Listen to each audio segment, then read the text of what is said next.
Dalsukhbhai Vagadia, Dhoraji plastic association પ્રમુખ। Dhoraji plastic Junagadh road ઉપર, Upleta road ઉપર, જમનાવર રોડ ઉપર અને જેતપુર રોડ ઉપર પ્લાસ્ટિક ઇન્ડસ્ટ્રીઝ આવેલી છે।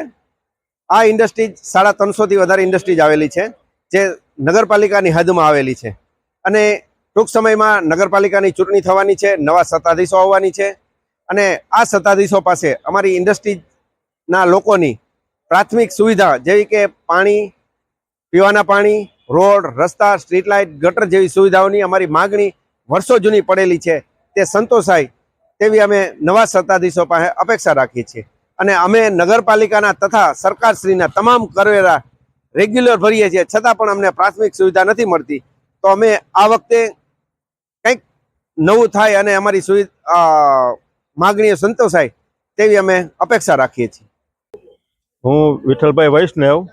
અમારે અહીંયા ધોરાજીની અંદર Jetpur road, Junagadh road, Jamnavar road 350 કારખાના આસપાસ આવેલા છે। એમાં નગરપાલિકા તરફથી કોઈ પણ જાતની સુવિધા મળતી નથી। અમે વેરો પણ ટાઈમસર ભરી છીએ, વ્યવસાય વેરો અથવા જીએસટી જે કંઈ પણ ટેક્સ છે ટાઈમસર ભરતા હોવા છતાં પણ નગરપાલિકા તરફથી કોઈ પણ વ્યવસ્થા મળતી નથી, જેમ કે સ્ટ્રીટ લાઇટ છે, પીવાના પાણીની વ્યવસ્થા છે, સારા રોડ છે અથવા ચોમાસાની અંદર જે પાણી કારખાનામાં ભરાય છે એના નિકાલની વ્યવસ્થા પણ કરતા નથી। તો હવે પછી જે કોઈ સત્તાધીશો આવે, અમારી માગણી છે કે અમને પૂરતો ન્યાય આપે અને સારી વ્યવસ્થા કરી આપે। મારું નામ આકાશ સોજિત્રા, પ્લાસ્ટિક ઇન્ડસ્ટ્રીઝ ધોરાજી।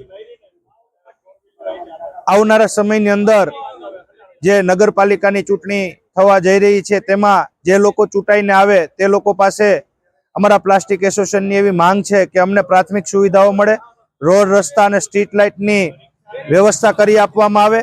તેમની સાથોસાથ જ્યારથી ઇન્ડસ્ટ્રીઝ સ્થપાયેલ છે ત્યારથી અમને કોઈ પણ પ્રકારની પાણી માટેની કે કોઈ પણ પ્રકારની વ્યવસ્થા કરી આપેલ નથી।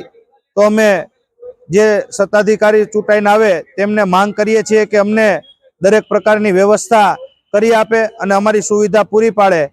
તે માટે અમે ટેક્સ પણ ભરીએ છીએ, પણ અમને કોઈ પણ પ્રકારની ફેસિલિટી મળતી નથી।